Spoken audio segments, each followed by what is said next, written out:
Assalamualaikum Assalamualaikum warahmatullahi warahmatullahi wabarakatuh. wabarakatuh. Perkenalkan, nama saya Arnel. Di samping kiri saya Aiersa, di samping Aiersa ada Nawang, di samping Nawang Lisda. Di sini kami akan mempresentasikan mengenai obat paten. Pertama-tama saya akan menjelaskan dulu mengenai obat. Apa itu obat? Obat merupakan zat atau bahan yang digunakan untuk permasalahan kesehatan masyarakat. Antara lain digunakan untuk menyembuhkan penyakit dan mencegah komplikasi atau kecacatan akibat suatu penyakit. Obat juga merupakan zat atau bahan yang dapat menyebabkan kerugian pada orang yang menggunakan secara tidak bijak. Secara umum juga obat terbagi menjadi dua, yaitu obat paten dan obat generik. Kalian tahu nggak apa perbedaan antara obat generik dan obat paten? Nah, di sini saya akan menjelaskan sedikit tentang perbedaan antara obat generik dan obat paten. Obat generik adalah obat yang telah habis masa patennya sehingga dapat diproduksi oleh semua perusahaan farmasi tanpa membayar hak paten. Umumnya, obat generik memiliki efektivitas yang sama dengan obat paten, namun harganya jauh lebih murah ketimbang obat paten. Obat generik selalu dinilai memiliki kualitas lebih rendah dibandingkan obat paten.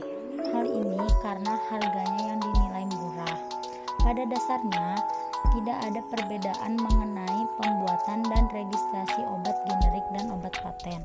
Bahkan, kualitas, manfaat, dan standar keamanan obat generik maupun obat paten sama. Perbedaannya hanya terletak dari obat bermerek yang dipromosikan oleh produsen obat, di mana obat tersebut dipatenkan. Hal tersebut membuat obat paten memiliki harga.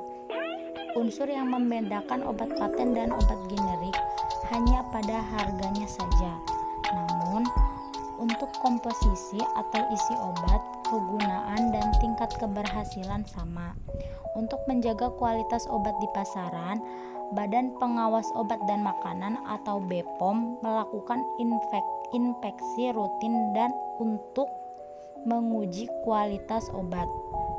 Apa kalian tahu sifat hak paten itu apa? Hak paten adalah hak eksklusif yang diberikan oleh negara kepada penemu atas hasil penemuannya itu di bidang teknologi, yang untuk selama waktu tertentu melaksanakan sendiri invensinya tersebut atau memberikan persetujuan kepada pihak lain untuk melaksanakannya.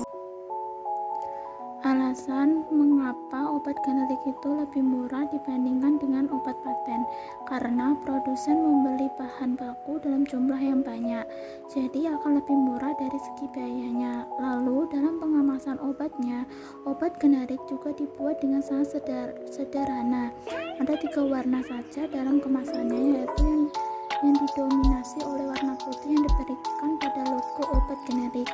Murah bukan berarti tidak ampuh ya. Beberapa orang mungkin masih meragukan kualitas obat generik, mengingat harganya terjangkau dibandingkan jenis obat paten. Namun dengan harga murah tersebut tidak lantas obat generik ini bahan bakunya, proses produksinya sama aja dengan obat paten yang lainnya.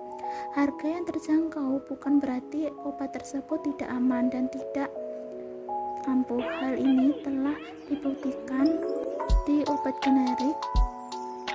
Meski harganya terjangkau, kualitas yang ditawarkan serupa dengan obat paten yang memiliki harga mahal.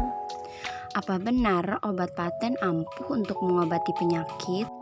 Jawabannya sudah pasti iya.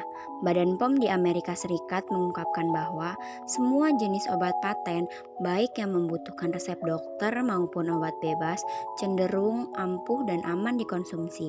Perlu dicatat bahwa obat paten ini dibuat melalui serangkaian uji klinis yang panjang, rumit, dan mendalam untuk membuktikan setiap kandungannya benar-benar berkhasiat. Ini artinya obat bermerek yang sudah mengantongi izin dari BPOM sudah pasti terjamin kualitasnya, baik dari segi kandungan zat kimia, manfaat, hingga efektivitasnya dalam mengobati penyakit. Meskipun sama-sama manjur mengobati penyakit, tapi ada sedikit perbedaan yang membuat obat paten selangkah lebih maju alias lebih ampuh meredakan gejala dibandingkan obat generik. Karena obat generik terbuat dari obat yang telah habis masa patennya, maka proses tersebut membuat beberapa bahan non-aktif dari obat induk atau obat bermerek hilang. Pada obat versi generik, kandungan bahan non-aktifnya cenderung lebih sedikit daripada obat bermerek. Bagi sebagian orang, perbedaan kandungan bahan non-aktif sekecil apapun membuat obat tersebut jadi kurang efektif mengobati penyakit, bahkan menyebabkan efek samping yang lebih besar. Namun, ketika Anda memilih untuk minum obat paten, Anda tentu tak perlu cemas karena Anda akan tetap mendapatkan kandungan bahan non-aktif tersebut secara maksimal. Ini contoh obatnya, Tifalsid dari PT Balatif, mengandung ibuprofen 200 dan paracetamol 350 mg. Kegunaannya meringankan rasa nyeri pada sakit gigi, sakit kepala, nyeri otot, nyeri haid, dan menurunkan demam. Jadi kesimpulannya itu, pemilihan antara obat generik atau paten masih sering menjadi masalah dalam praktik kedokteran. Harga obat generik yang lebih murah sering menimbulkan ketidakpercayaan, tetapi studi menunjukkan bahwa obat-obat generik bioekuivalen dengan obat paten perbedaannya kurang dari 3,5%. Harga obat generik yang lebih murah dapat membantu menekan biaya medis tanpa mengurangi kualitas pengobatan.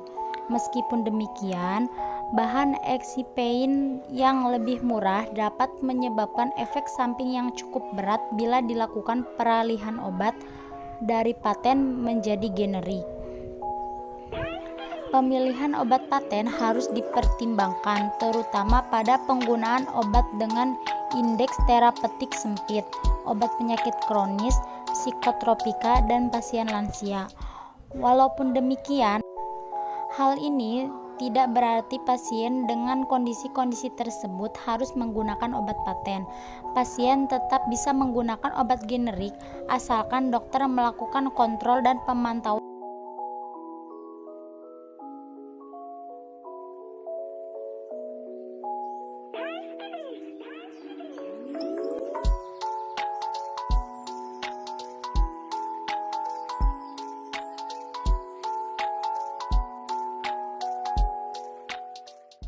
Sekian dari kami, kurang lebihnya mohon maaf. Kami akhiri. Wassalamualaikum Assalamualaikum warahmatullahi wabarakatuh.